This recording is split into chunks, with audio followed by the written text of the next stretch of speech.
I'm going to do a really silly video now talking about a very immature topic, but it's one that keeps popping up, at least on my Facebook feed. And yesterday I even had an argument with the person because it's such a cliche. It's one of those things that are being said in order to say the correct things, but in reality, very few people actually believe in it. And this is the idea that looks don't matter, that real love only exists because of the personality. So you're not supposed to love someone due to looks. And this is easily debunked by the fact that if you ask the person, all right, so do you want me to turn you into an old hag? Because if you existed as an old hag, then everyone that would love you would only love you for your personality. Or, like turn someone into a talking goat. It would mean the same thing. Like if goats could talk, you would basically say that many people would fall in love with them because their personality, right? So looks absolutely don't matter. But the reality is that looks do matter. Now, to what certain degree, that is debatable. And I think it's for person to person. And I do think that there is a gendered statistical probability that looks matter more for men who seek women than for women who seek men.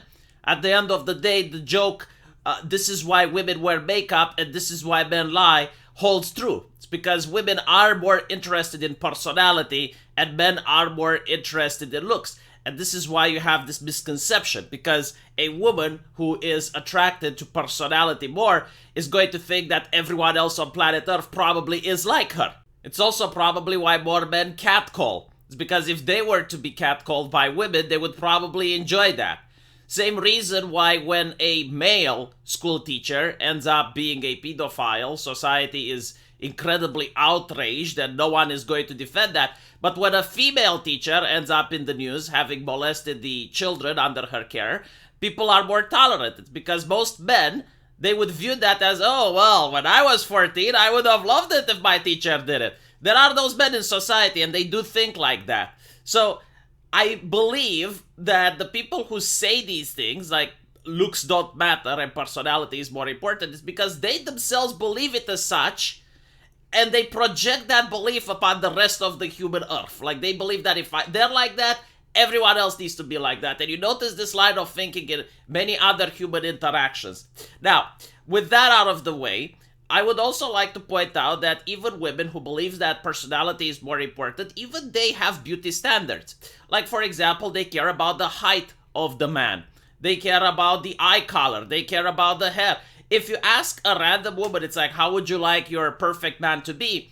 Besides personality traits, she will also eventually say some things like, well, I want him to have this hair color or, this type of eye color. Right? I would never date a man that's blonde.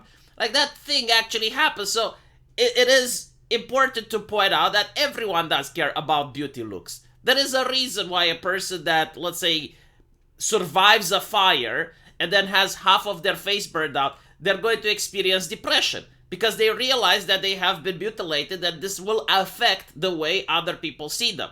Now, the most infuriating thing about this is when the ideology rears its ugly head in. And they will say something like, well, yeah, but like beauty standards are being imposed by society. Which, again, even if it was true, even if my pee-pee would go hard because this is what society teaches my pee-pee to get hard on, the main problem is that their solution is also to have society impose just a set of different beauty standards. So, for example, if commonly you look at society and you see in various cultures that the type of woman that is attractive is fit, right? So she's not a walking skeleton. She's not like a woman that escaped from Auschwitz. But at the same time, she's not the type of woman that requires 2 plane tickets in order to fly the commercial airline, right? Their solution is, no, we need to promote different beauty standards. So now, if a person is morbidly obese, that is what is considered beautiful. So let's have those type of women on beauty magazines. Let's fill every single movie with those type of people. And the problem with this is, like, even if you are successful, even if you had the point, which I don't think it's true, but like even if you could indoctrinate people into being attracted to new progressive academia set beauty standards, well, then the fit girls would now be at the bottom of the ladder. So you would not create an equality where every person is beautiful. No, you just create different beauty standards, and you would promote a new type of thing that you consider should be beautiful. Like you're looking at society like a gardener, and you're just snipping the plants in order to create the perfect outcome that you desire, rather than allow people to be free. But when it comes to beauty and attraction, first of all, obviously every person is attracted to different things, and beauty is subjective, but the penis does have a mind of its own, right? So, like, you can't be indoctrinated into liking someone. It's like trying to pray the gay away. Like, human sexuality is something which we don't necessarily have 100% control of. We do not get to control who we are attracted to, just like we can't control the moment we have a crush on someone or we are attracted to someone, to have like a off switch and decide, all right, well, this is my crush, but I don't want her to be my crush anymore, so I'm turning the off switch and I'm not attracted to her anymore. I mean, I'm certain that you know so many examples where one of your friends fell in love with someone and they knew that that person is bad for them, that the relationship is incredibly toxic, but they would remain in the relationship nevertheless because they couldn't leave due to their emotions, due to their attraction.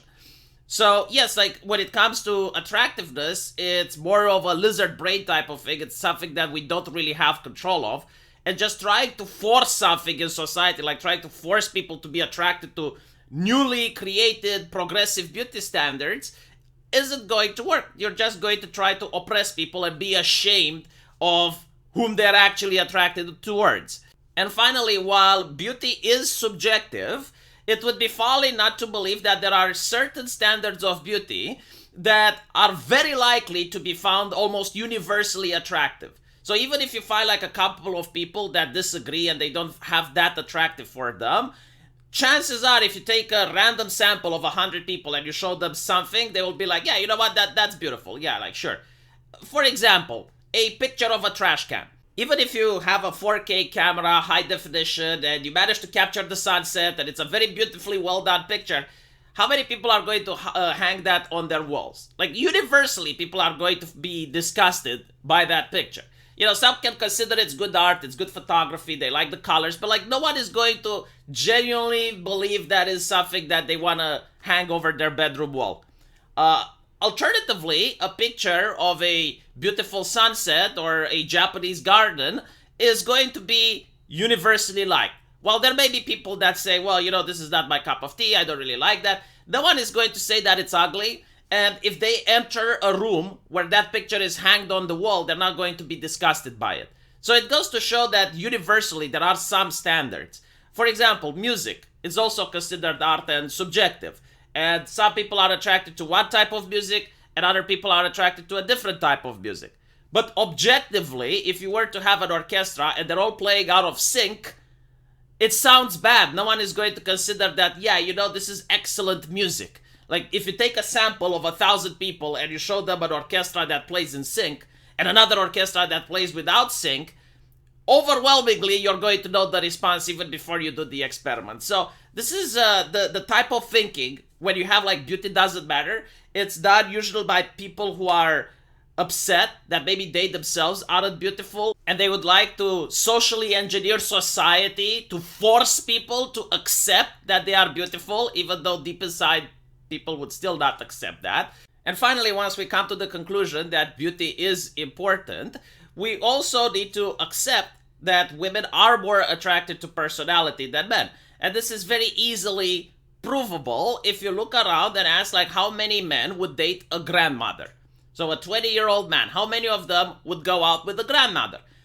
Even like from a cynical point of view, like a just cold, rational decision of a person that wants to have like a quick rich get scheme, where they're like, you know, like, this lady is 70 years old, I can be with her for like 10 or 20 years and then I'm going to inherit everything, right? Like, how many men are willing to do that? Maybe there are a couple. I'm not saying that no one would do that, but it's excruciatingly rare to the point where I can't find a single example.